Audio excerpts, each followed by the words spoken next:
नमस्कार, स्वागत आहे सर्वांचं आपले यूट्यूब चॅनल टार्गेट स्पर्धा परीक्षा.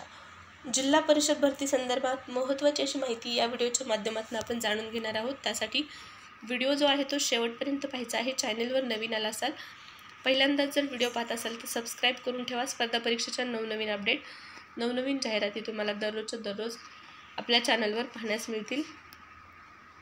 झेडपी भरती अपडेट पाहण्यापूर्वी या ठिकाणी आरोग्य सेवक आरोग्य सेविका पदासाठी स्मार्ट स्टडी पब्लिकेशन नांदेड यांची पुस्तकं तुमच्याकडे नसतील तर खरेदी करा. आरोग्य सेवक पुरुष तांत्रिक नोट्स या नावाने असणारं पुस्तक स्पेशल IBPS पॅटर्नवर बनवण्यात आलेलं आहे. या पुस्तकाचा नक्कीच तुम्हाला लेखीसाठी खूप फायदा होणार आहे. आरोग्य विभाग भरतीसाठी आरोग्य विभाग 157 प्रश्नपत्रिका संच हे पुस्तक तुम्ही खरेदी करू शकता. 2012 ते 2022 मध्ये झालेल्या प्रश्नपत्रिकाचा समावेश या पुस्तकामध्ये आहे. येणाऱ्या झेडपी भरतीसाठी तुम्हाला ही पुस्तकं उपयुक्त असणार आहेत. आरोग्य सेवक आणि आरोग्य सेविका भरतीसाठी. तसेच झेडपी अंतर्गत येणारं ग्रामसेवक जे पद आहे, या ग्रामसेवक पदासाठी ग्रामसेवक भरती 101 प्रश्नपत्रिका संच हे पुस्तक खरेदी करा. या पुस्तकामध्ये देखील 2012 ते 2022 मध्ये झालेल्या प्रश्नपत्रिकांचा समावेश आहे. पूर्वीच्या प्रश्नपत्रिका सोडवल्याच्या नंतर नक्कीच तुम्हाला येणारा पेपर जो आहे तो सोपा जातो. पेपरचा पॅटर्न समजून तुम्हाला पेपर सोपा जाण्यास मदत होते. त्यामुळे ही पुस्तकं मदतशीर ठरतील. तर या पुस्तकाची खरेदी करायची असेल तर संपूर्ण महाराष्ट्रात ही पुस्तकं बुक स्टॉलवर अवेलेबल आहेत. तुम्हाला ऑनलाईन खरेदी करायची असतील तर फ्लिपकार्ट आणि ॲमेझॉनला देखील ही अवेलेबल आहे. तुम्ही तिथून देखील खरेदी करू शकता. तर पहा, झेडपी भरती संदर्भात राज्यातील जिल्हा परिषद भरतीला मागील 5 वर्षापासून ग्रहण लागलेले आहे. ही भरती दीर्घकाळ रखडल्याने भरतीची तयारी करणारे विद्यार्थी नैराश्यात गेले आहेत. अनेकांचे शासकीय भरतीसाठी लागणारे वय जे आहे ते निघून गेलेले आहे. त्यांचे शासकीय नोकरीचं स्वप्नही भंगलेलं आहे. शिवाय या भरतीसाठी तयारी करण्यात वेळ आणि पैसाही मोठ्या प्रमाणात खर्च झाला आहे. शासनाने आमची आणखीन किती परीक्षा बघणार, ही भरती कधी पूर्ण करणार, असा जो उद्विग्न सवाल आहे तो विद्यार्थी विचारत आहे. आणि साहजिकच आहे, हा प्रश्न त्यांच्या माध्यमातून विचारणं या ठिकाणी पाहू शकता. शुल्कही गेलेलं आहे. 2019 साली जिल्हा परिषदेच्या 13,521 पदांसाठी भरती जाहीर करण्यात आली होती. विद्यार्थ्यांनी मोठ्या आशेने या भरतीसाठी अर्ज केले होते, शुल्क भरले होते. मात्र 2019च्या लोकसभा विधानसभा निवडणुकीची आचारसंहिता, कोरोनाची साथ आणि इतर विविध कारणांमुळे 2023 पर्यंत भरती परीक्षा होऊ शकली नाही आणि पुढे भरतीच रद्द करण्यात आली. ज्याप्रमाणे 2019 मध्ये या भरतीसाठी आचारसंहिता हा मुद्दा नकारात्मक ठरला होता, त्याचप्रमाणे यावर्षीही झेडपीच्या ज्या राहिलेल्या एक्झाम आहेत त्यासाठी आचारसंहिता लागलेली आहे या ठिकाणी. त्यामुळे भरती प्रक्रियेवर कुठं जे आहे ते एक सावट जो आहे तो आपण म्हणू शकतो पसरलेला आहे आणि विद्यार्थी यामुळे नक्कीच नाराज झालेले आहेत. अनेकांचे स्वप्न भंगलेले आहेत. भरतीसाठी दिलेले शुल्कही शासनानं परत दिलेले नाही. उत्तीर्णांना या ठिकाणी अद्याप नियुक्तीही मिळालेली नाही. ऑगस्ट 2023 मध्ये 34 जिल्हा परिषदांमध्ये क संवर्गातील एकूण 19,460 पदे सरळ सेवेने भरती करण्याची जाहिरात निघाली. जिल्हा स्तरावर काही पदांची परीक्षा झाली.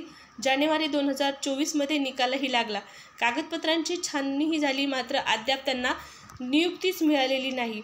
आणि हे विद्यार्थी विचारत आहे, 5 उन्हाळे पावसाळे सरले तरी आमची भरती काही होईना झाली. या ठिकाणी पाहू शकता, जिल्हा परिषदेच्या एकूण 19,460 पदांच्या भरतीत आरोग्य सेवक, आरोग्य सेविका, ग्रामसेवक यांची सर्वात जास्त पदे आहेत. ऑगस्ट 2023ची जी जाहिरात आहे, या जाहिरातीनंतर सर्वात जास्त अर्ज आलेले, पण अद्याप या पदासाठी देखील परीक्षा जाहीर झालेली नाही. 2019 पासून रखडलेली भरती शासनाला घेता येत नाही. आता निवडणुकांची आचारसंहिता लागलेली आहे, आणखीन रखडेल ही परीक्षा या काळात पाहू शकता. तसेच वय जे आहे ते विद्यार्थ्यांचं उलटलेलं आहे. बऱ्याच विद्यार्थ्यांची वय उलटलेली आहेत. 2019 पासून ही भरती रखडलेली आहे आणि आता कुठंतरी या परीक्षा होताना दिसत होत्या. त्यातच या आचारसंहिता लागलेली आहे. परंतु या आचारसंहिते दरम्यान देखील परीक्षा घेण्याची परवानगी स्पर्धा परीक्षा समन्वय समितीच्या अधिकाऱ्यांनी या ठिकाणी निवडणूक आयोगाला मागितलेली होती. आचारसंहितेदरम्यान परीक्षा घेण्यास परवानगी मागितलेली होती. मात्र या परवानगीनंतर निवडणूक आयोगाचं जे ऑफिशियल लेटर होता, जो निर्णय होता, तो मात्र जाहीर करण्यात आलेला नाही. जर निवडणूक आयोगाने आचारसंहितेदरम्यान परीक्षा घेण्याची परवानगी दिली तर मात्र 23 मार्च ते 14 एप्रिल दरम्यान ह्या परीक्षा अंदाजितपणे होऊ शकतात, असा एक अंदाज जो आहे तो वर्तवण्यात आलेला होता. मात्र यातही असा एक महत्त्वाचा मुद्दा आहे, तो म्हणजे नॉन पेसाच्याच परीक्षा या ठिकाणी घेण्यात येतील. ज्याप्रमाणे आरोग्य पर्यवेक्षिका, अंगणवाडी पर्यवेक्षिका या पदाच्या परीक्षा नॉन पेसाच्या घेण्यात आलेल्या, त्याचप्रमाणे ज्या झडपीच्या राहिलेल्या एक्झाम आहेत त्याही नॉन पेसा अंतर्गत येणाऱ्या जिल्ह्यांच्याच परीक्षा घेण्यात येतील आचारसंहितेदरम्यान. याचं कारण असं आहे, 9 एप्रिलला कोर्टामध्ये सुनावणी आहे पेसा भरती संदर्भात आणि त्यानंतरच मग पेसा भरतीवर ऑफिशियल निर्णय जो आहे तो जाहीर करण्यात येईल. पेसा भरतीच्या 9 एप्रिलच्या निर्णयानंतर पेसा भरतीची पुढील प्रक्रिया जी आहे ती सुरू करण्यात येईल. ही केस जी आहे ती पेंडिंग आहे. 12 मार्च आणि 13 मार्चला जी सुनावणी होणार होती ती सुनावणी झालेली नाही आहे आणि ती सुनावणी आता डायरेक्ट 9 एप्रिलपर्यंत स्थगित करण्यात आलेली आहे. 9 एप्रिललाही पुढे ढकलण्यात आलेली आहे. त्यामुळे नक्कीच झडपीच्या ज्या पेसांतर्गत येणाऱ्या परीक्षा आहेत, ज्या जिल्ह्यांच्या पेसांतर्गत येणाऱ्या परीक्षा आहेत त्या मात्र 9 एप्रिल नंतरच होतील. परंतु नॉन पेसाच्या ज्या परीक्षा आहेत त्या आचारसंहितेदरम्यान परीक्षेची परवानगी मिळाली तर लवकरच या परीक्षेचं वेळापत्रक जे आहे ते जाहीर होईल आणि या वेळापत्रकासंदर्भात, झडपीच्या एक्झाम संदर्भात जी काही ऑफिशियल अपडेट असेल ती तुम्हाला चॅनलवर पाहण्यास मिळणार आहे. त्यासाठी चॅनल सबस्क्राईब करा, टेलिग्राम चॅनल जॉईन केलं नसेल तर जॉईन करा. परत भेटू पुढच्या व्हिडिओमध्ये. धन्यवाद.